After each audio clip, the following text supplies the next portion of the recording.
What we've got here is a 1968 Honda CT90.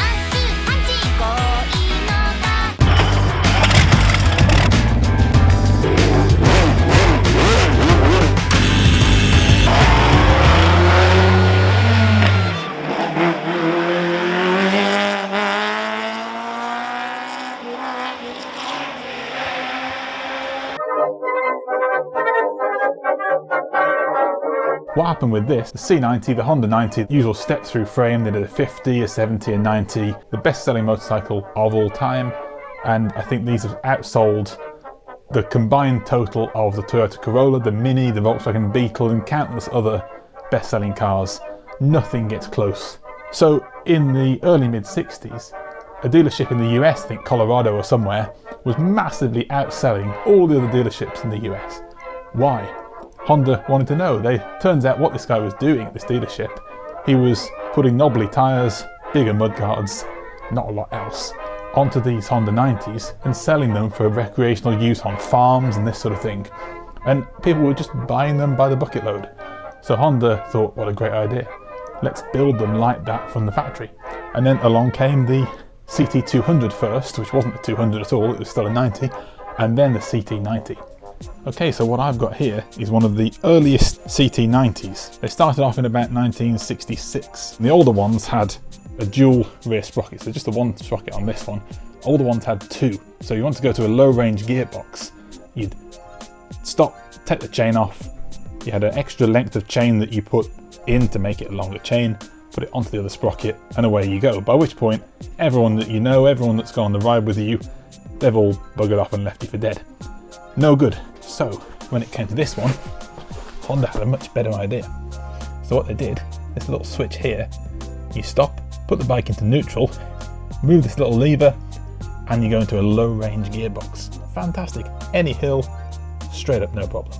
The wiring is what's technically known in engineering circles as knackered. Cracked, and I can't even bend that. It's really gone kind of solid. There's a bit of a effort here to bodge that back together as well, and it's all looking like it's just been soaked in the sun in the US for a long time, and it all just goes brittle and horrible. So what I'm going to do is just try and replace the entire wiring loom. I'll probably have to make one up really, because you can't really get these wiring looms anymore. It might be that an old C90 one would fit, but I'm not really sure. So worst case, we just get some wires, match up the colours of what these should be before they were sun bleached, and see how we go. So in order to get the wiring loom out, I need to just drop the engine forward just a little bit. What it might be easier to do actually, given the chain's already off and all that sort of thing, is just take these two bolts. There's one down here and then one just up here. Take these engine bolts out, drop the engine off. Easy access to get these bits of wires out. The fill tap is on the carb rather than on the fuel tank. It'll probably want at the very least a good clean out. What condition the carb's really in, I don't know. Paintwork wise, you can see the paint's not perfect here, but there's not a bit of rust on it whatsoever. It's really, really good. I'm pretty sure the mudguard that was fitted on this from new probably wasn't yellow, but actually I quite like it. It's kind of cool. This black plastic headlight surround on this model actually is correct. To be honest, I might just ride it over the summer, and then maybe in the winter that might be the time to make it look a bit more pretty. This air filter box you see here, I've certainly seen better days. I've actually got a replacement one of these anyway, so I'm not going to bother trying to salvage old plastic that's been sat in the sun. So now I'm supposed to disconnect all of these connectors here that are just completely solid, and this connector where someone's just twisted the wires together. Oh, there we go. Here is, off the bike, a genuine original CT90 exhaust. Rather long really, aren't they? And ooh, a load of soot. Honda spark arrestor, approved by the US Forestry Service. Because not so much of an issue in the UK because it rains, but in the US you really don't want to go starting forest fires. Chain guard off. Put that one off. Oops, there we go. Yeah, it's a bit, again, it's dust and mud, but there's no rust. It's almost brand new. You know, it's scratched, the paint's faded, the paint's worn, but it's not rusty in the slightest.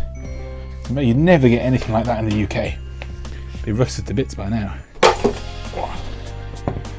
Gotcha. Oh, my god, this is actually quite heavy. Here is the Honda CT90 engine, wires disconnected. This goes from the stator inside, so the points to be, well, the pointer in the head to the ignition. Generator's all inside there. As you can see, it's pretty filthy. Bit of a clean up, and then once we've got everything else sorted, we can see if it runs. Right, so as you can see now, we've got a CT90 with no engine in it. Pull the wiring loom out, try and recreate a new one, and then that should be the wiring sorted.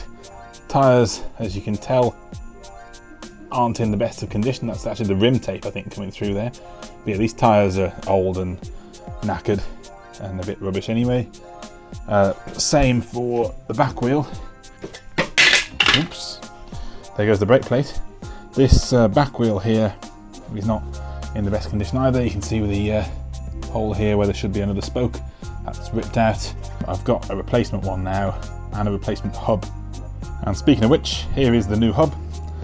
Brand new on eBay for about £28 delivered.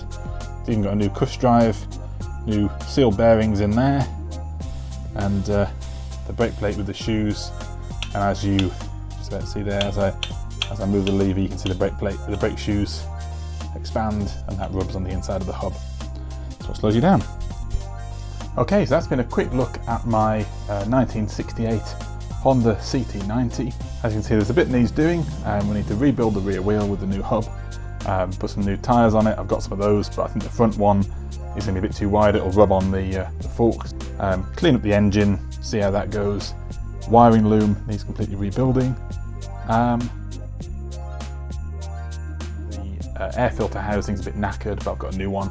The air intake rubber hose is pretty horrible as well. Again, I've got a new one of those. I'll clean out the carb, flush the petrol tank out. The tank inside looks pretty good actually, that should be fine. There's a small rip in the seat, but I'll sort that out later. Might patch it for now, something like that. Otherwise, pretty good really. The only other thing I need is cables. Tricky part with this is it's got a rear brake cable and a rear brake pedal. The pedal for the back and also the foot pegs are quite bent, so I need to straighten those out. The rear brake, front brake cable need that. The throttle cable, I've got one, but it's had it, so I'll get a new one of those.